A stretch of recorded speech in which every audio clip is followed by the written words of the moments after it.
Welcome back to GDT Tech Reviews. In this video we are going to do a detailed review and pick the top 5 best convertible laptops, 2022. So let us get started and the review based on our studies and small research. If you have any personal suggestion, do let us know in the comment section. If you are for the first time, don't forget to subscribe and click on the bell icon for more videos.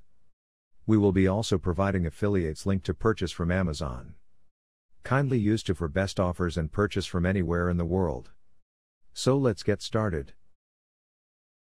The NVX 36013's touchscreen display measures 13.3 inches diagonally, a common screen size for ultra-portables. It's available only in Full HD, 1920 by 1080 pixel resolution, which I find perfectly adequate for most tasks, though you may occasionally see slightly fuzzy text. The laptop doesn't have the option of a 4K resolution or OLED display, both of which are available on the more expensive SPECTRE X36013. Our review unit's display has an LED backlight with a rated brightness of 400 nits, which is perfectly viewable in most indoor situations. Entry-level models have a dimmer 300 nit panel.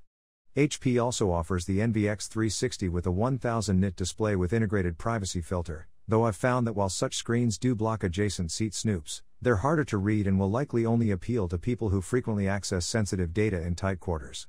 The display extends almost completely to the edges of the laptop, making the bezels extremely thin on the sides. The top bezel is slightly thicker to accommodate one of the NVX 36013's niftiest features, a 720p webcam with a built-in privacy shutter. HP uses this automatic shutter on a few of its most recent laptop models, including the otherwise ho-hum NV17, and it's the best solution I've seen yet to addressing the problem of accidentally leaving your camera on. When you're not using the webcam, simply press the key to the right of the power button. You'll hear a faint click and see the white cover snap shut almost instantaneously. This is far better than placing a piece of tape over the webcam, and it's more elegant than a physical slider that requires you to close it manually. The only minor downside is that the mechanism takes up enough space that there's no room for IR sensors to let you log in to Windows 10 via face recognition.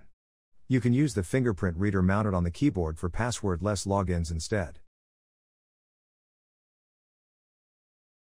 The ACER Chromebook Spin 713 also features the most up-to-date Wi-Fi 6 standard as well as Bluetooth 5.0, so connecting additional peripherals like a wireless headset is a snap, which is good because the speakers?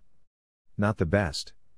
For a thinner Chromebook, we were happy to see a decent number of ports, including a USB 3.2 Gen Type A and a microSD slot, along with 2 USB Type-C ports with Thunderbolt 4. The webcam and microphone are the standard 720p webcam and microphone setup you'll find on most laptops out there.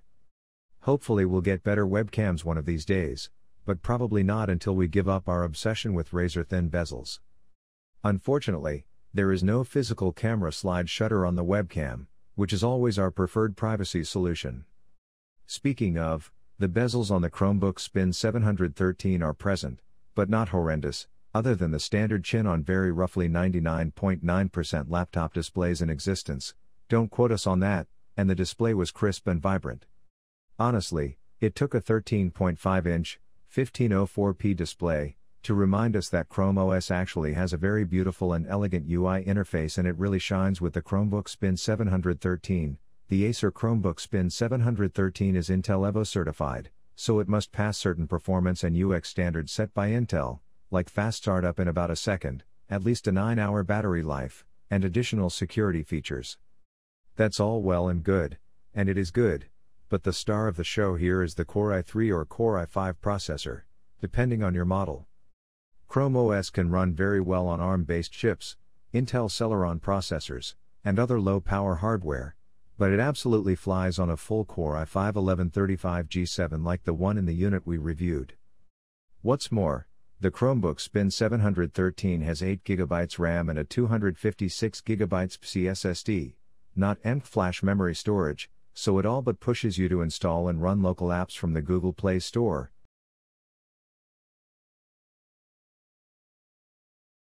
The Surface Pro 8, luckily, brings some much-needed design improvements to the table. The easiest one to notice is the new graphite color, which simply looks incredible.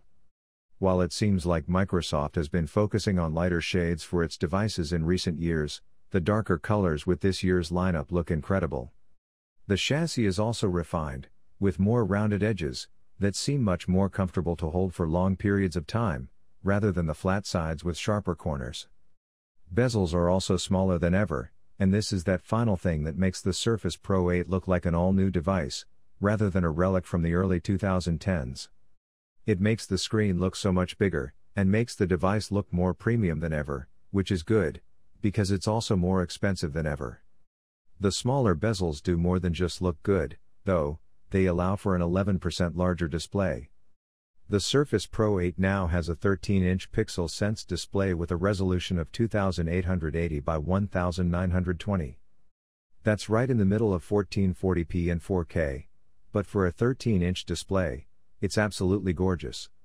What makes this display even better is that along with the bigger size, it also has a 120Hz refresh rate. This is definitely not a gaming device, but take it from us. Once you use a high refresh display, even for everyday computing, you're not going to want to go back. The display is configured to 60 Hz out of the box, mainly in the interest of boosting battery life, but you can enable it at any time by going into your display settings. With a device that's meant to be as portable as the Surface Pro 8, performance is always a difficult balance to strike. You want it to be fast, but you don't want to push it so hard that battery life goes down the toilet and it becomes too hot to handle. Microsoft has apparently put a lot of effort into re-engineering the internals of the Surface Pro 8, and it allowed the company to configure the processor with a higher TDP than past versions of the tablet, boosting it to 23 watts instead of the 15 watts of the Surface Pro 7's processor. That's not going to be a night and day difference, but combine that with just how much faster Tiger Lake, compared to the low-power Ice Lake chips in the last laptop, and Microsoft is claiming up to a 2x performance increase. That's a pretty bold assumption, and unfortunately the Surface Pro 8 falls short of that mark. That doesn't mean that it's not faster. In fact, in Cinebench R15, a test we've retired and replaced with Cinebench R23, the Surface Pro 8 is nearly 50% faster than the Surface Pro 7, which is a pretty incredibly generational increase. The difference isn't as stark in Geekbench 4, but it's still noticeably faster.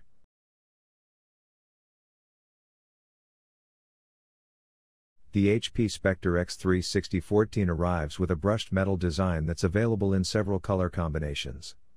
The 360-degree hinge, which allows the screen to flip back completely, turning the HP Spectre X360 into a tablet-like device, feels solid and reliable. The right-hand side is engraved with the word Spectre - a nice touch that further cements the HP Spectre X360's overall premium feel.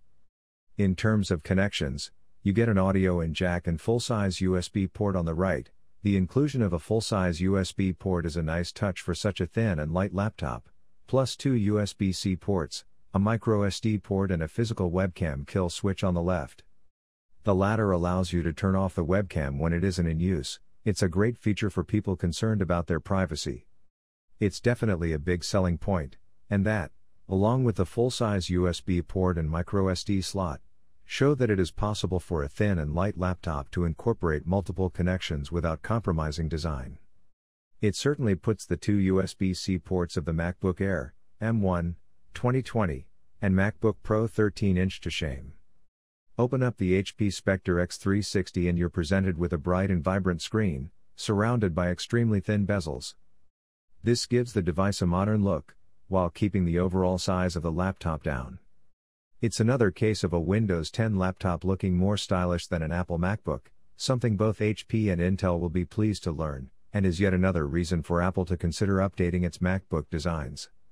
The keyboard is large and enjoyable to use, with the keys offering decent travel. They're also backlit, so you can comfortably use them in the dark. The touchpad is nice and responsive. It's wider than you'd expect on a 13-inch laptop, providing a bit more room to move your fingers. There's also a fingerprint scanner to the right of the touchpad for logging into Windows 10. Similar to HP's provision of ports, the company has found a way of cramming a large keyboard and trackpad into a small body. It's a seriously impressive design feat, and means the HP Spectre X360 doesn't only look good, it feels good to use as well. Dell's premium XPS design language casts off any notion that Windows laptops lack the same chic or modern feel of Apple devices. In, almost, All areas the XPS 13 2-in-1, 2022, both looks and feels like a top quality product, and this goes a long way to justifying the price.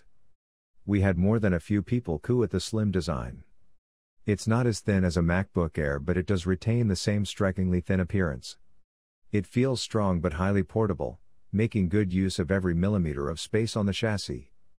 Strangely though, it still doesn't feel overly light, despite only weighing 1.3 kilograms, and it gives the impression of some solid heft when carrying it. We suspect this is purely psychological though, due to the chunky solid feel of the metal lid, but this felt design doesn't really get in the way or make it less portable, but instead somehow works in its favor, reinforcing the notion that you're holding a piece of quality well-built hardware. With the lid closed, the DELL XPS 13 2-in-1, 2022, is 13 mm high at its thickest point and 7 mm high at the narrowest with the lid open. Overall dimensions of 296 by 207 by 13 mm, WXDXH, actually make it just slightly smaller than a MacBook Air in width and depth by a few millimeters, which may give you some idea of how thin and portable it really is. Besides the striking physical appearance, the display is undoubtedly the next high-quality feature that you'll notice on the DELL XPS 13 7390. With bright and sharp colors, even just the Windows desktop and application icons stand out, along with imagery and movies across the Full HD+ 1920x 1200 resolution.